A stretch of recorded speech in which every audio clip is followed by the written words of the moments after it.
चलिए हम लोग अब राउल्ट्स लॉ का न्यूमेरिकल पढ़ते हैं। पिछले वाली वीडियो में हम लोगों ने राउल्ट्स दोनों लॉ पढ़ लिए थे और उसके बाद हम लोगों ने बताया था उसमें आइडियल और नॉन आइडियल सोल्यूशन के बारे में पढ़ा था। आइडियल सोल्यूशन क्या होते हैं, जो राउल्ट्स लॉ को फॉलो करते हैं, और नॉन आइडियल क्या होते हैं, जो राउल्ट्स लॉ को फॉलो नहीं करते हैं। तो यहाँ भी हम लोग वही पढ़ेंगे, बस केवल यहाँ पे हम लोग को बस काम यहाँ हो गया कि राउल्ट्स लॉ अब नहीं पढ़ना है, अब पढ़ना है राउल्ट्स लॉ के न्यूमेरिकल। चलिए क्या दे रखा है न्यूमेरिकल, चलो ध्यान देते हैं इसमें। पहले देखते क्या गिवन है और उसके बाद हम लोग न्यूमेरिकल को स्टार्ट करेंगे। कहा क्या रखा है कि 350 केल्विन टेम्परेचर पर प्योर लिक्विड ए और बी के वेपर प्रेशर दे रखे। बताया था वेपर प्रेशर अगर प्योर स्टेट में है तो उसमें लगता है PA नॉट, वो कितना है 450 मिलीमीटर, और प्योर स्टेट में बी का वेपर प्रेशर है 750 mmHg। ठीक, और टोटल वेपर प्रेशर वो गिवन है हमको 600 mm, और हमको निकालना है क्या, दोनों लिक्विड ए और लिक्विड बी के मोल फ्रैक्शन, और अगर लिक्विड ए और लिक्विड बी वेपर स्टेट में है तो जितनी वेपर स्टेट में वो है उनका कंपोजिशन, मतलब ए कितने वेपर स्टेट में है और बी कितने वेपर स्टेट में है, वो हमको पता करना है उनका वेपर प्रेशर। तो भाई पहले तो राउल्ट्स लॉ का आप लोगों ने पहला फॉर्मूला पढ़ा है, total pressure is equal to होता है PA not into mole fraction of A और plus PB not into mole fraction of B. तो यहाँ पे एक चीज ध्यान रखना है, क्योंकि ए और बी का मोल फ्रैक्शन बराबर होता है 1 के, इसलिए हम किसी एक को हम लोग हटा दें। मोल फ्रैक्शन ऑफ बी को हम कन्वर्ट करना है किसे, mole fraction 1 minus mole fraction of A. तो आपका टोटल क्या आ जाएगा, PA नॉट कितना है 450, मोल फ्रैक्शन ऑफ ए वो हम वैसे रखेंगे, और PB नॉट है 750 और मोल फ्रैक्शन ऑफ बी हम रखेंगे, इसको चेंज कर देंगे 1 minus mole fraction of A. Total कितना गिवन है, टोटल हमारा है 600 mm, तो 600 यहाँ रखा जाए, 450 mole fraction of A plus 750 minus 750 mole fraction of A. अब एक काम किए, 6 पहले तो इसको सॉल्व कर लो, कितना बचेगा 450 में 750 जाए कितना बचेगा 300, तो 750 minus 300 of mole fraction of A. ठीक है, अब 300 of mole fraction of A इधर लेंगे तो इसको उधर ले जाना पड़ेगा, तो बचेगा 150, तो मोल फ्रैक्शन ऑफ ए आ गया 1/2। तो अगर हम इसमें रखेंगे तो मोल फ्रैक्शन भी कितना जाएगा, वो भी आ जाएगा 1/2। मतलब दोनों के हमको मोल फ्रैक्शन आपको मिल गए, मोल फ्रैक्शन ऑफ ए भी हमको मिल गया और मोल फ्रैक्शन ऑफ बी भी मिल गया, मतलब आधा क्वेश्चन हो गया। आधा क्वेश्चन कहाँ तक, यहाँ तक कि find the composition of liquid, मतलब वाष्प अवस्था द्रव संगठन ज्ञात करें। मतलब ए का मोल फ्रैक्शन कितना होगा 1/2, बी का मोल फ्रैक्शन कितना होगा 1/2। अब हम लोग को सेकंड वाला पता करना है वेपर फेज में। ये क्वेश्चन बहुत आता है कि वेपर फेज में ही पता करिए, मतलब कभी कभी क्वेश्चन दोनों आ जाते हैं एक साथ, या फिर एक चीज पूछने को है केवल कंपोजिशन लिक्विड है तो कंपोजिशन निकालना से सरल है, लेकिन अगर आप लोग को वेपर प्रेशर में पूछ दिया गया, वेपर स्टेट में पूछ दिया गया, तो फिर आपको डाल्टन्स लॉ को पढ़ना पड़ेगा। ये हमने कहाँ पढ़ा था, क्लास 11th में, स्टेट ऑफ मैटर। अगर लिक्विड ए या बी में से कोई भी वेपर फेज में है तो mole fraction of A in vapour phase वो इक्वल होता है partial pressure of A in pure state upon total pressure into mole fraction of A. ये हम लोग कहां से पढ़ेंगे, ये बता क्या है, डाल्टन्स लॉ से। ठीक है, चलो फिर तो डाल्टन्स लॉ से जब पढ़ेंगे तो mole fraction of A in vapour state में क्या क्या वैल्यू गिवन है वो रखी जाए। क्या है, PA नॉट हमारा 450 है, टोटल हमारा जो है 600 है, इंटू मोल फ्रैक्शन है 1/2। अगर आप इसको कैलकुलेट कर लेंगे तो हमको मिल जाएगा मोल fraction of A in vapour state.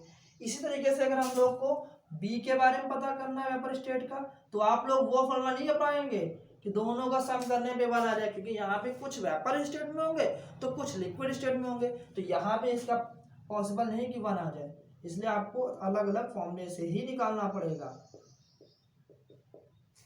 ये कितना हो जाएगा, ये आपका हो जाएगा पीबी नॉट 750 है अपॉन में 600 इंटू 1/2। इसका आप कैलकुलेट करेंगे तो मोल फ्रैक्शन ऑफ बी आ जाएगा इन वेपर स्टेट। ठीक है,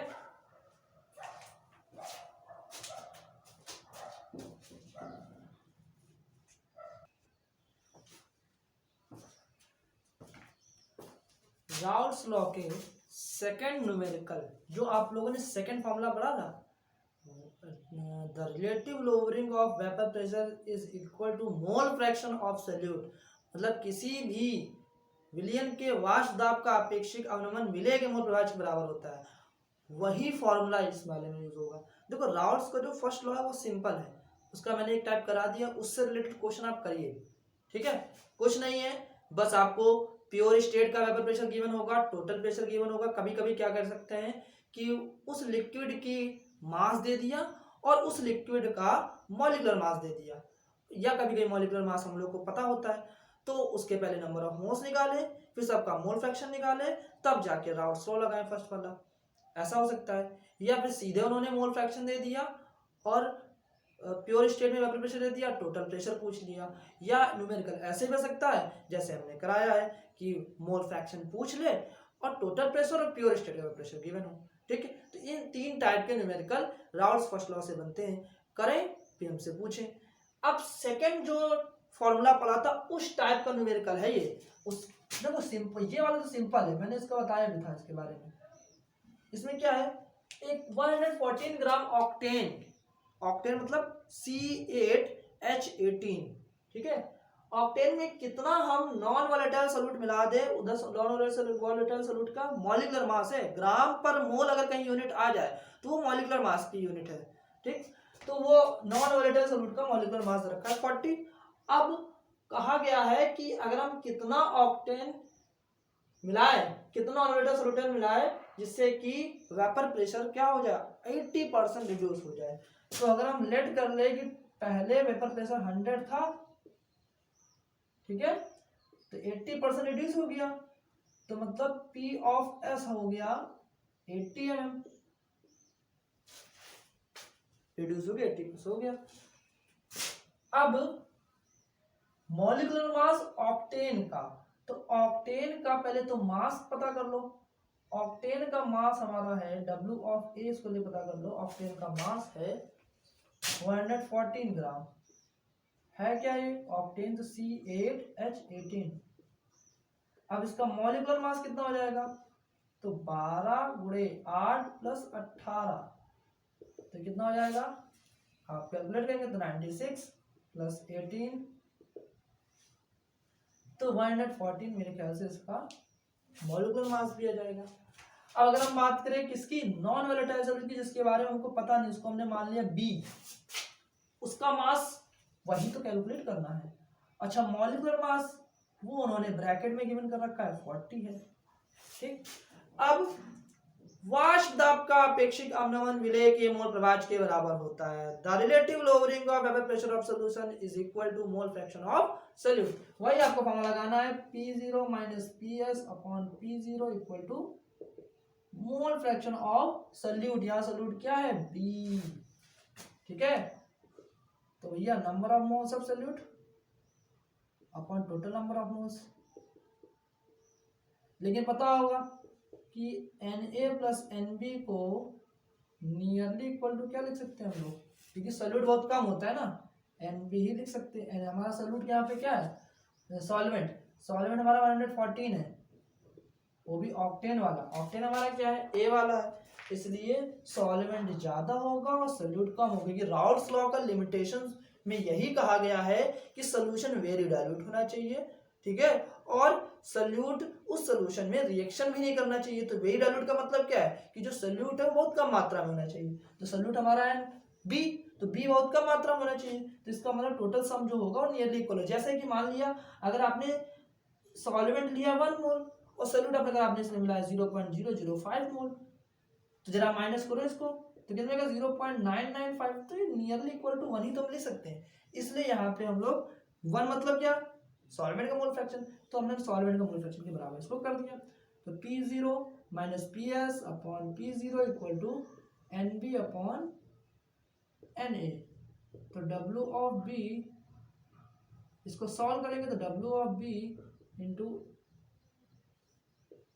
M of B to W of A into M of, सारी वैल्यू रखी जाए। यहाँ पे अगर आपने 100 माना, यहाँ 80, यहाँ 100, W भी वही कैलकुलेट करना है हमको। M of A 114, M of B वो 40 आया है, और W ऑफ A भी है 114। ये कैंसिल हो गया, ये 2 बार में गया,